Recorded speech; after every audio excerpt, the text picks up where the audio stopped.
Bonjour à tous et bienvenue dans la vidéo du week-end pour le débrief sur le Dow Jones. Donc ici, je suis sur la version cash du Dow Jones en journalier et on a ici donc une magnifique configuration en chandelier japonais, donc une magnifique étoile du soir, donc avec ici un doji en croix qui est un bébé abandonné. Pourquoi? Parce que vous avez un gap. euh, Enfin, non, en fait, il n'est pas abandonné parce qu'il a été comblé le gap précédent, mais par contre, vous avez le gap qui est resté ouvert ici juste après. Mais donc, vous avez cette magnifique structure qui a lieu sur les zones de sommet historique. Donc, vous avez ici un double bottom décalé et vous pourriez voir apparaître donc, ce qu'on appelle un double bottom en Adam et Ève, c'est-à-dire en top. Donc désolé, il est tard, hein. Il est 23h40, on est samedi. Donc un double top, en Adam et Ève. Donc ici vous avez le top le plus arrondi et ici très pointu, donc ce serait un V-top ici pour aller rechercher la ligne de coup autour des 28 180. Donc on resterait ici dans ce range de 180, plus de 1200 points dans lesquels on risque de travailler un peu la semaine prochaine. Donc vous avez ici cette figure en chandelier japonais qui est relativement forte, surtout avec un tel doji au sommet. Vous voyez ce que sa petite sœur a donné précédemment comme baisse, hein. Donc vous aviez la même configuration ici, le gap restait ouvert, le doji, donc une bougie d'hésitation avec un corps un peu plus gros, un gap à l'ouverture suivante mais qui a été comblé dans la journée, mais ça n'a pas empêché, je veux dire, les prix par la suite de baisser. Donc j'avais alerté ici sur le canal Telegram que bien entendu je vous invite à rejoindre, hein, qui est remis dans la description en bas de la vidéo, une petite vidéo expliquant tout simplement à la clôture de jeudi qu'il fallait se méfier fortement de ce chandelier japonais et qu'il fallait prêter attention à l'ouverture de vendredi sur le cash. S'il y avait un gap baissier, eh bien il y avait de fortes chances que la journée soit dans un flux baissier, ce qui était le cas. Donc au niveau du schéma, donc je vous ai aussi mis ici le RSI, hein.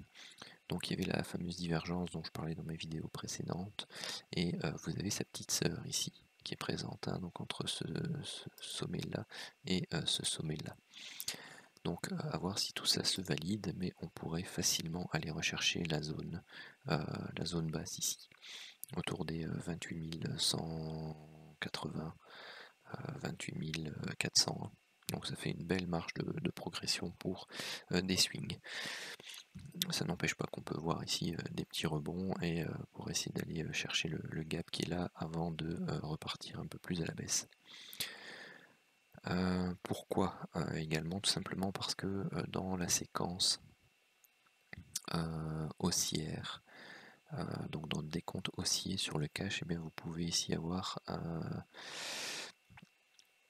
une séquence où vous avez donc la première vague 1 principale, sa vague 2, la sous-vague 1, la sous-vague 2, et ici vous avez une sous-vague 3 en extension qui se termine ici. Ça se voit un peu mieux sur le CFD que je vais vous montrer après, mais on pourrait avoir ici, donc dans cette impulsion-ci, une sous-vague 3 de l'impulsion qui se fait ici.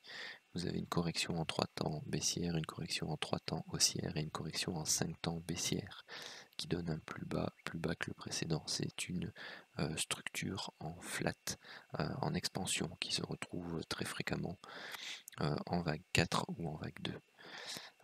Et derrière, vous avez une impulsion haussière en 5 temps qui a été faite ici.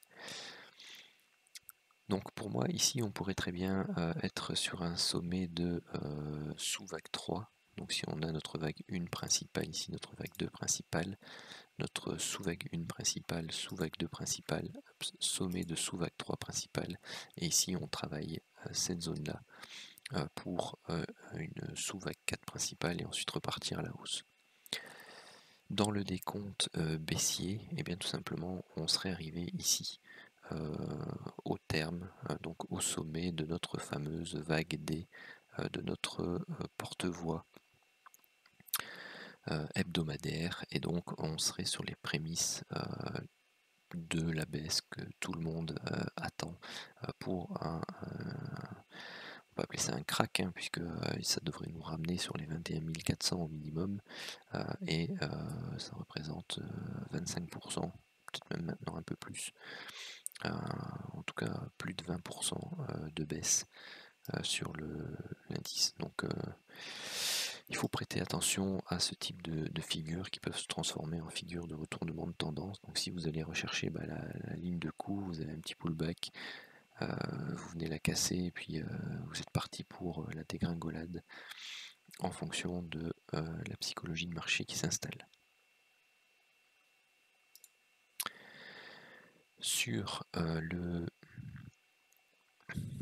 donc le CFD en journalier, et donc c'est ce que je vous indiquais ici, donc la séquence haussière, donc ça pourrait être une sous-vague 3 ou notre fameuse vague C en bleu.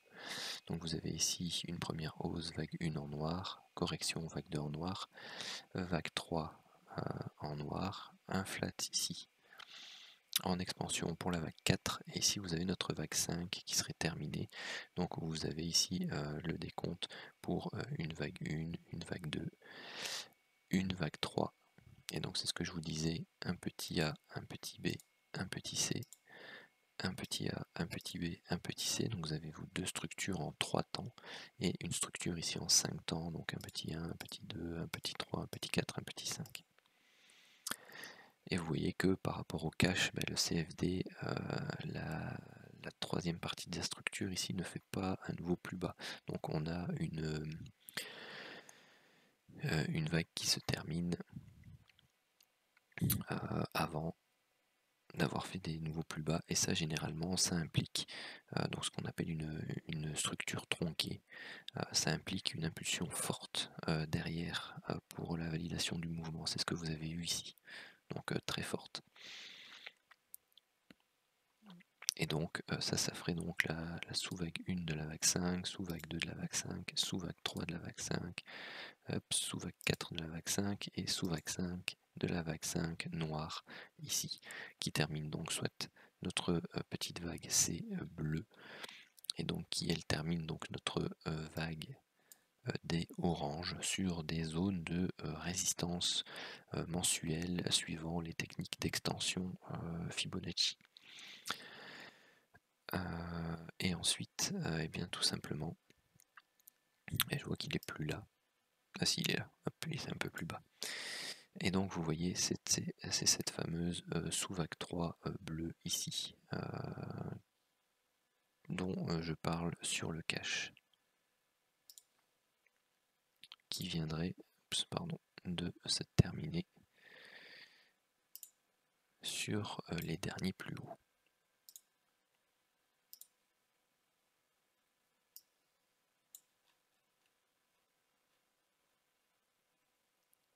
Hop, où il est un peu plus bas. Voilà, donc vous avez ici donc votre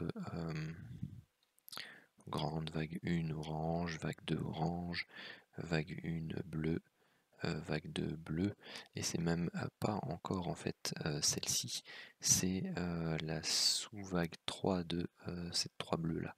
Donc vous avez encore un décompte intermédiaire ici en vague 1, vague 2, et ici là ce serait la vague 3. On chercherait donc la vague 4 qui pourrait aller rechercher des supports Fibo. Il y en a un peu trop là. C'est hop,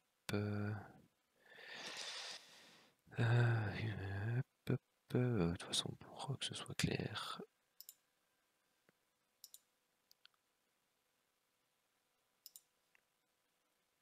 Autant les retracer avec vous. Et Et donc on aurait donc notre sous-vague 1 de la 3 bleue, sous-vague 2 de la 3 bleue, hop, sous-vague 3 de la 3 bleue, et on irait rechercher ici la zone des 38,2, donc autour des 28 080 sur le CFD. Donc si on voit les prix qui évoluent dans cette zone et qui forment par exemple un triangle, c'est clairement une vague 4, donc il faut s'attendre à une cassure par le haut.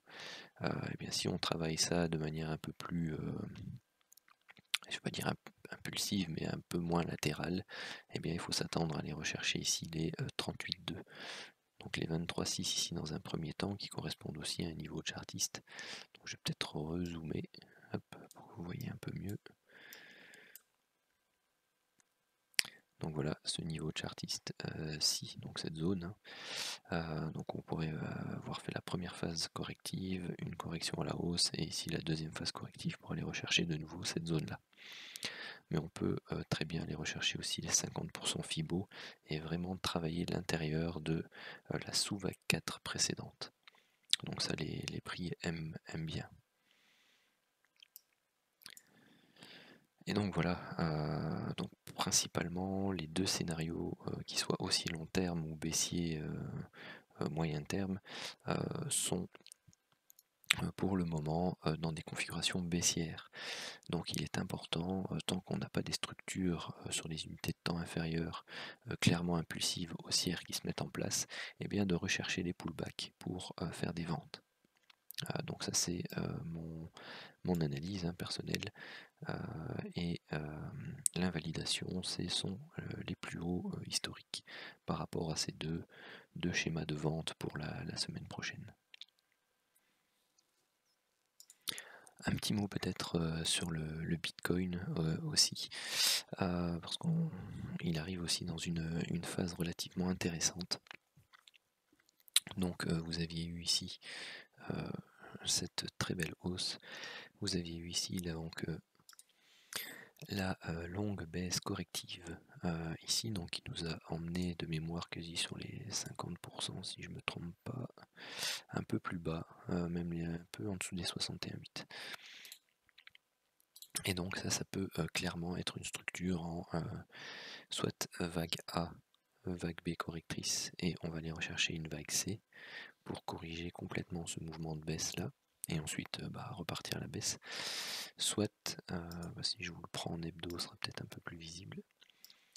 Soit, bien ici tout simplement on a un premier cycle haussier, sa correction, et là on commence le deuxième cycle haussier, donc on serait dans la vague 1 de ce deuxième cycle haussier, on a corrigé en vague 2, et là on initie la sous-vague 1 de la vague 3 qui viendrait se mettre en place. Et donc là, si c'est ça, eh bien ça promet de très belles choses sur le Bitcoin. Pourquoi? Tout simplement parce que l'objectif théorique d'une vague 3 impulsive, c'est d'aller rechercher les 161,8. Et donc c'est direction les 23 700. Donc ça, ce serait intéressant. Si c'est une vague correctrice en A, B et C, l'objectif théorique, eh bien, ce sont les 100%. Donc là, ça nous emmène sur les 17 000. Donc dans les deux cas, la recherche d'entrée haussière, tant qu'on n'a pas cassé ce point bas là des 6480, peut être relativement rémunératrice sur le Bitcoin. Donc ça, c'est ce que je vais surveiller les jours à venir. Pourquoi? Parce que comme vous le voyez, le Bitcoin est ici, donc il a cassé sa structure correctrice complexe, parce qu'on a fait ici un W, un X, un Y, un nouveau X et un nouveau Y et un Z, pardon. Et donc là, on commence à monter en structure, donc on a fait une hausse, une baisse, une hausse, une baisse, une hausse, une baisse, une hausse, une baisse, une hausse. Et donc là, il faut commencer à faire attention parce qu'on a un mouvement, deux mouvements, 3, 4, 5, 6, 7, 8, 9.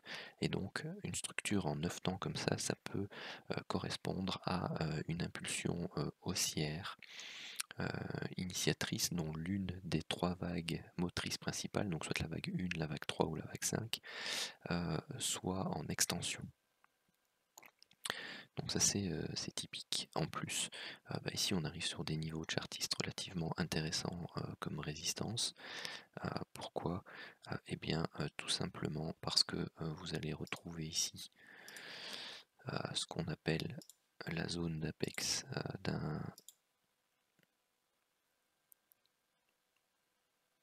d'un triangle qui était légèrement plus basse, qui était ici en fait, sur lesquels vous avez eu déjà une correction, donc on l'a cassé, et maintenant ici on vient tester ce niveau de chartiste là, donc qui correspond ici à le haut de ce chandelier là, et donc un ancien gap qui était resté ouvert. Donc je vais même le mettre parce que ça peut être une seconde zone. Donc ici vous avez une zone relativement intéressante, surtout celle-ci, vous avez beaucoup d'interactions à différents endroits, et elle pourrait former tout simplement une zone de ligne de coup pour une ETE. Donc après elle peut être légèrement inclinée, hein, donc il faudra voir comment ça se présente ici. Mais donc vous auriez ici la zone de l'épaule gauche, la zone de la double tête quasi, et on rechercherait bien entendu une correction dans cette zone-ci, donc entre les 50% Fibo et les 61,8, avec une magnifique zone ici chartiste, pour avoir donc notre première vague 1 et notre vague 2 qui corrige classiquement entre 50 et 61,8%. Donc éventuellement rechercher peut-être des ventes swing le temps d'arriver sur ces zones, et ensuite travailler le retournement haussier pour aller rechercher la véritable impulsion après. Donc ça c'est mon scénario. Après bon, il peut complètement l'invalider et partir comme un fou directement, ou venir carrément tout retracer et venir rechercher carrément cette zone là, voire la casser pour définir une autre structure. Mais dans tous les cas, moi c'est ce que je vais surveiller pour le moment, et ici je vous avoue que j'aimerais bien pour cette structure là que l'on voit apparaître une sorte de diagonale de terminaison, donc éventuellement venir corriger un peu, venir rechercher les plus hauts au milieu de zone ici du gap, et puis un break de cette ligne de tendance-ci, pour ensuite faire une correction en A, B et C. Donc ça c'est pour le Bitcoin. Alors le WTI pour l'instant, il y a cette impulsion haussière-ci qui a eu cette semaine, donc là je suis sur le 15 minutes. Il y a eu la zone de résistance ici qui a fait son effet. On a eu une première correction baissière assez impulsive, puis une correction en 3 temps ici, donc A, B et C. Une autre correction plus ou moins en 3 temps, donc ici un A, un B, un C. Et donc là de nouveau un A, un B, un C. Et donc pour l'instant on continue une correction, on va dire, latérale. Donc ce qui va m'intéresser, moi, c'est de rechercher, et toujours dans mon optique, de prendre un achat swing pour un renversement de la tendance baissière sur les unités de temps supérieures, donc pour essayer de capter justement cette zone. Donc le point de validation, c'est bien entendu les plus bas ici au niveau des 49,40. Donc ça, éventuellement, j'essaierai de faire des petits débriefs dans le canal Telegram pour l'évolution du décompte interne. Alors un petit décompte aussi sur le GBP USD, donc ici on est en vue horaire, donc vous avez ici une magnifique impulsion haussière en 5 temps, donc ce qu'on appelle un cas d'école. Excusez-moi. Donc vous avez ici une première hausse à sa correction qui a été recherchée, et bien je ne l'ai pas noté, mais pile poil les 61,8%, hein, vous voyez, pile poil cette zone-ci, donc c'est quand même assez magnifique. Ensuite vous avez eu la forte impulsion haussière pour la vague 3, et vous avez eu ici la latéralisation sous forme d'un triangle pour la vague 4 qui est allée, je vais peut-être le changer de couleur parce qu'avec le principal, hop, je vais vous le mettre en rouge, qui a été recherché ici, et bien tout simplement la première zone de retracement Fibo qui est la 23,6, qui est classique lorsque vous travaillez un triangle après une forte vague impulsive et très raide comme ça en vague 3. Et puis derrière, hop, le décollage pour la vague 5 avec ici un beau flat en expansion, donc 3 vagues baissières, 3 vagues haussières et une impulsion en 5 temps baissière. Et hop, boum pour la 5, et puis derrière, schatch, l'impulsion baissière qui valide donc une première vague A. Vous avez ici une impulsion haussière aussi, donc qui est une sous-vague A de notre grande vague B que l'on recherche. Et puis là, eh bien, vous avez un travail latéral qui pour moi se décompose de nouveau en petit a, petit b, et là je cherche la petite c pour terminer ma sous-vague B entre parenthèses. Et donc pour essayer de rechercher un achat, on peut aller rechercher cette zone-là assez facilement pour donc rechercher un achat afin de retrouver ici les niveaux pour les niveaux du sommet de la vague A, voire un peu plus haut, pour terminer la grande vague B principale et repartir à la baisse ensuite. Donc sur le GBP/USD, si ce décompte prend forme et se valide, il peut être très intéressant aussi bien à court moyen terme à l'achat pour une reprise corrective haussière et ensuite à la vente pour un swing baissier. Donc lui je vais le suivre de près également. Bon, le gaz naturel, bon lui il bouge plus, hein. Il est tout mou dans son range, donc pas grand chose à dire pour l'instant. Ça devient long pour une vague 4, pourquoi? Parce que si la proportion entre le temps qu'a mis la vague 2 pour corriger et la vague 4, ça commence à devenir un peu fortement disproportionné. Mais il travaille toujours ce canal baissier, donc il n'est pas dit qu'il ne vienne pas toucher ce canal pour baisser ensuite et venir le fracturer à la hausse.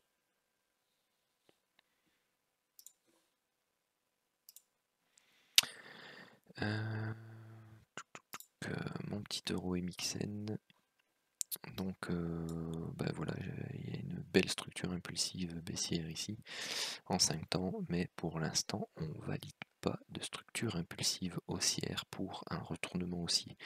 Donc au contraire, on vient faire simplement une sorte de pullback ici sur cette zone de résistance. Est-ce que j'avais tracé en journalière? Voilà. Donc on l'a fracturé, donc pour ce que pour l'instant je note comme une sous-vague 5, donc de la vague C. Et donc là on vient faire simplement un pullback. Donc c'est pour l'instant pas très bon signe. On pourrait donc tout simplement poursuivre légèrement à la baisse et aller rechercher par exemple cette zone-ci et voir les zones plus basses pour notre vague C bleue. Donc à suivre.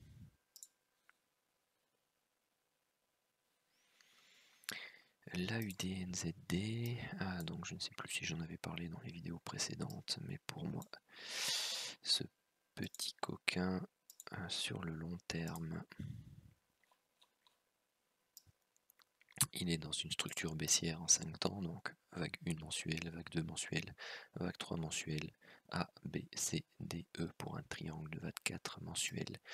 Et là, eh bien tout simplement on travaille la séquence pour tracer la vague 5 mensuelle.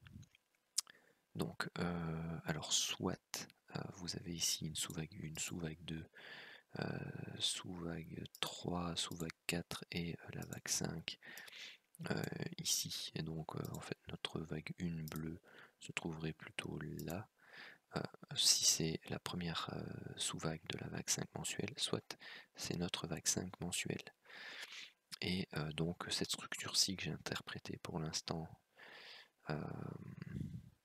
c'est plutôt celle-ci que j'avais interprétée comme une sorte de flat en expansion, eh bien ça voudrait dire que on est pardon, je vais vous le mettre comme ça, hop. Évidemment elle a été mise en mensuel, hop. Eh bien ça voudrait dire que non, pas la bonne place. Hop, vais vous le faire comme ça.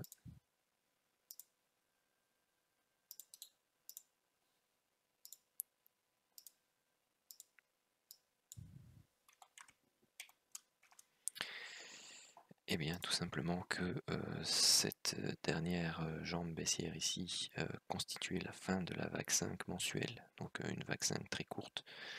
Et donc là, si on aurait fait une première impulsion haussière, on fait la correction baissière de vague 2 et ensuite pour repartir fortement à la hausse.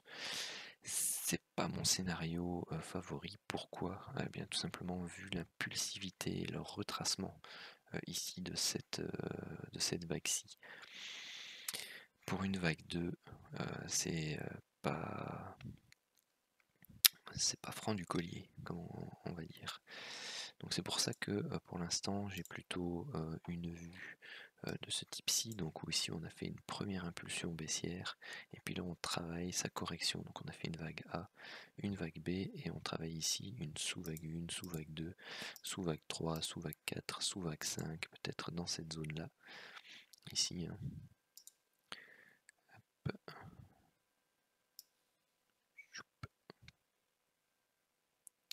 Des beaux niveaux de support et résistance chartiste ici, et des belles extensions Fibo pour notre vague C, pour une correction donc en flat. Donc il peut pousser un peu plus haut, hein. Donc par exemple jusqu'ici jusqu'au 161,8 mais pas plus. Sinon après ça devient louche. C'est un peu comme cette impulsion-ci en fait. Hein. Et donc ce seront pour moi des zones de short relativement intéressantes pour du swing. Pour viser donc une vague 5 mensuelle beaucoup plus basse.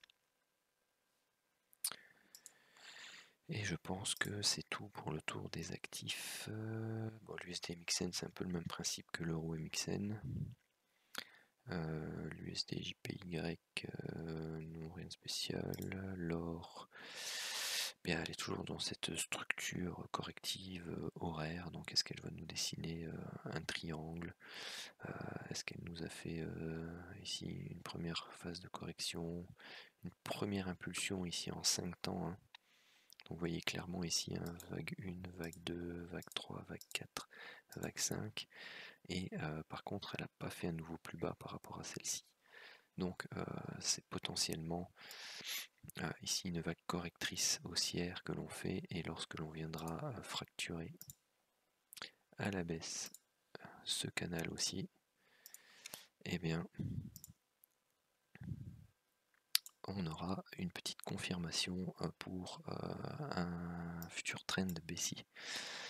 Donc ici, on a une première hausse, une correction, une hausse, une correction, une autre hausse pour sa correction, 3 temps, up, donc ça c'est pratiquement un flat, c'est pas pratiquement, ça ressemble typiquement à un flat. Donc ici on aurait eu la petite vague A, non, la petite j'ai dit, hop. On aurait fait ici la petite vague B.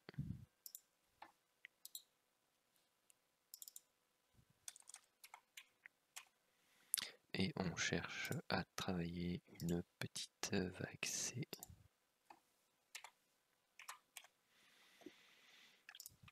Alors, si on prend le retracement ici de la vague A, eh bien la vague B a retracé 38,2.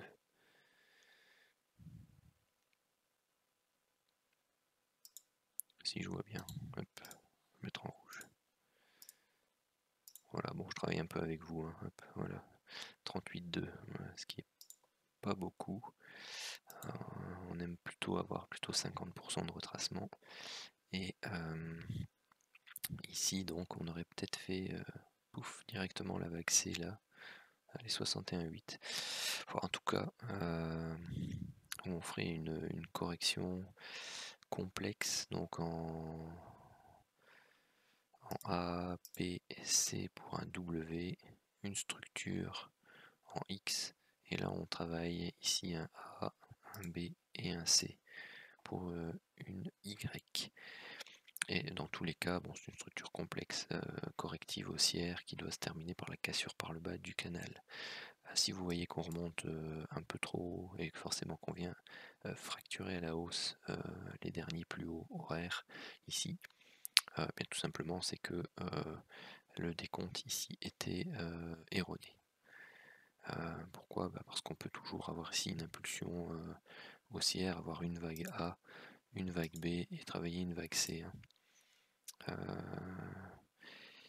C'est ça qui est parfois un peu déroutant dans l'héliotisme, c'est que les structures de prix peuvent avoir différentes significations en fonction de la structure qui suit. Donc c'est pour ça qu'il est important dans l'étude de l'héliotisme de pouvoir combiner les différentes structures de prix et d'analyser les alternatives qui peuvent se produire. Donc il faut toujours avoir plusieurs scénarios en fonction des structures, des combinaisons de structures de prix possibles, afin de pouvoir donner des pourcentages de probabilité de réussite aux différents scénarios. Et quand vous avez, comme sur le Dow Jones, différents scénarios opposés qui, à un moment donné, pointent et bien tout simplement dans le même sens, c'est-à-dire pour l'instant sur le Dow Jones plutôt à la baisse, qu'elle soit corrective ou court terme ou long terme, et bien vous savez que vous avez plus d'intérêt à essayer de travailler dans le sens de la correction baissière, tout en restant prudent bien sûr, parce que vous êtes sur un trend haussier long terme qui ne faiblit pas et pour lesquels vous avez les banques centrales en support. Donc il est toujours possible d'avoir des corrections et des trous d'air de plus de 1000 points comme on a eu précédemment, mais il faut de toute façon rester prudent en trading.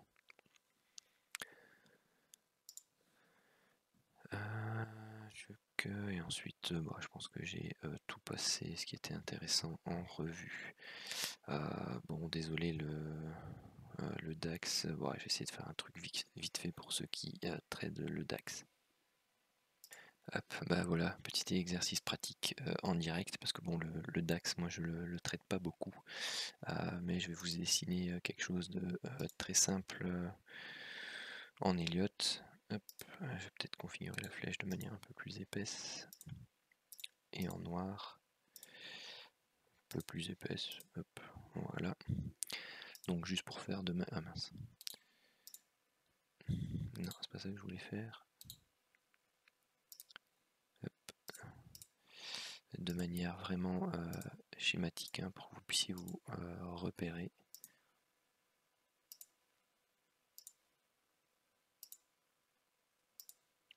Donc là je suis sur l'hebdomadaire et c'est pas très bon, donc on pourrait aller viser un peu plus haut, peut-être encore sur le DAX, peut-être lundi ou mardi pour faire un dernier plus haut. Mais voyez ce qui se profile, par exemple ici, vous avez une séquence baissière en 3 temps, une séquence haussière pour l'instant en 3 temps, donc elle pourrait très bien continuer et après ici je vais dire derrière avoir une latéralisation et avoir un push en 5 temps, mais pour l'instant ce qui est visible c'est la double structure en 3 temps. Où sont mes 61,8? Ils sont plus là. Hop.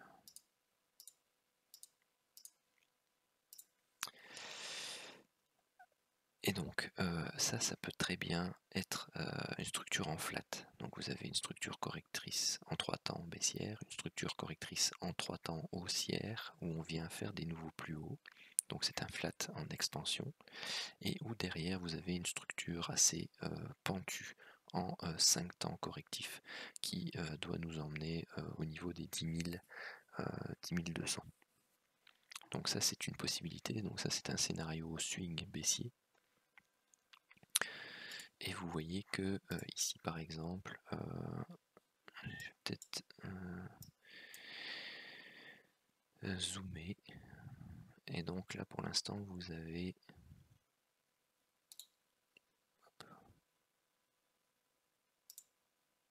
oui, hop là. pour l'instant, vous avez ici une séquence haussière, une séquence baissière et une dernière séquence haussière ici. Alors soit cette structure-là, c'est ce que vous pouvez appeler en chartisme un porte-voix, hein, dont ici on n'a pas touché le bas, hein. Donc en Elliott c'est plutôt un triangle en expansion.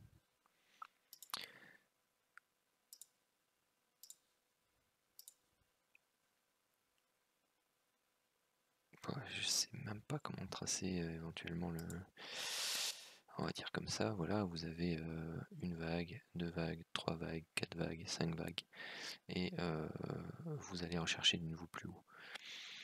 Donc soit vous travaillez ici une vague 4, vous faites un dernier plus haut pour une vague 5, et donc vous avez ici votre structure en A, B et C qui est complète.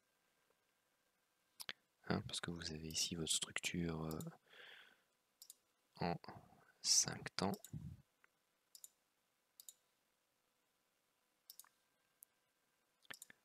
Comme ceci.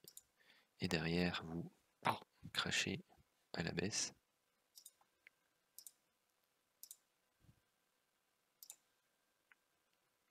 Ouais, j'aime bien les fourchettes d'Andrews aussi. Pourquoi? Parce que ça donne aussi la ligne médiane intéressante plutôt que de tracer le canal. Donc voilà, point bas, peu de choses près, c'est ça. On a la ligne de tendance haussière qui est plus ou moins respectée. Les pullbacks sur la zone médiane. Ok, donc ici vous avez donc votre vague A, vague B, vague C, et là vous venez casser le canal haussier ici, et puis vous partez vers les 10 000. Donc pour rappel, on est en hebdo. Hein. Soit ici, vous reprenez une impulsion haussière un peu plus forte pour aller rechercher des extensions Fibonacci de l'ordre des... Évidemment, je les ai de nouveau plus.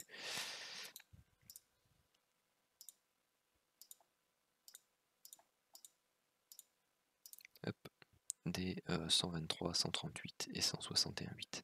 Donc pour valider une vague 3, il faut clairement casser ce canal. Si à la hausse et aller rechercher, ici ce serait au moins les 161,8, donc ce serait les 14 900. Donc ça c'est pour la reprise de tendance haussière fortement impulsive. Sinon, si pour le scénario baissier, eh bien ici vous êtes sur une zone potentielle de retournement proche au niveau hebdo. Alors qu'est-ce que ça donne?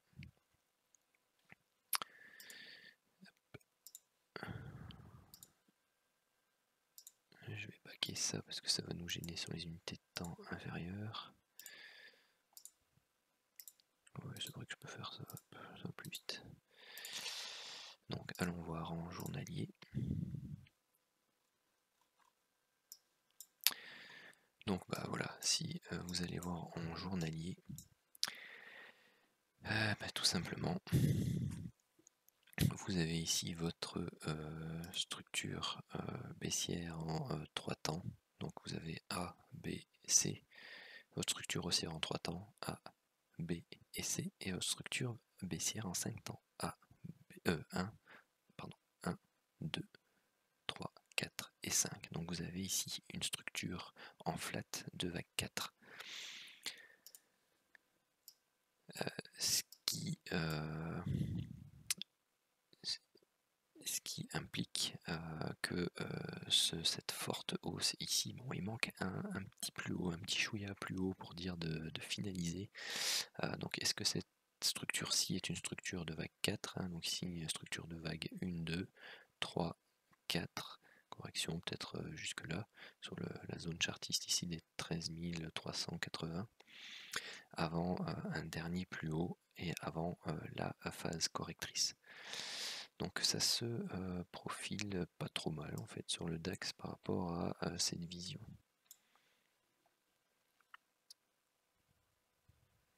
Et on a même en fait ici vague 1, vague 2, sous-vague 1, sous-vague 2, sous-vague 3, sous-vague 4, vague 5 pour la vague 3 le flat pour la vague 4 et ici bah pareil la vague 5, donc même avec des sous-décomptes alternatifs ça donne le même scénario. Donc alors analysons ici cette structure. Donc bon, ici on a une hausse, sa correction, vague 2, une vague 3, pardon, une petite vague 4, une vague 5, et donc soit ici, c'est le départ de la correction.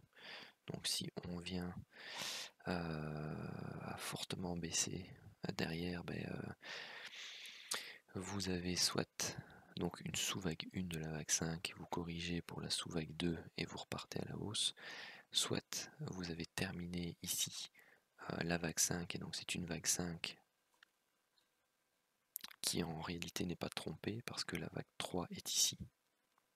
Hein, vous avez eu le flat en expansion et qui peut faire penser à une vague tronquée, mais non, puisque on considère la vague 5 par rapport à sa vague 3 correspondante qui serait ici, suivant le décompte précédent. Donc elle n'est pas tronquée, donc on pourrait avoir terminé déjà le cycle haussier, pardon. Et donc on pourrait avoir le scénario de baisse directe.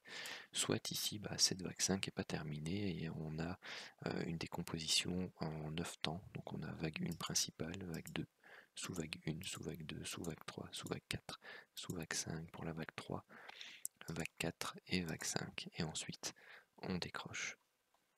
Donc voilà un peu les scénarios live que je dégage sur le DAX à froid comme ça sur l'analyse que je pouvais en faire.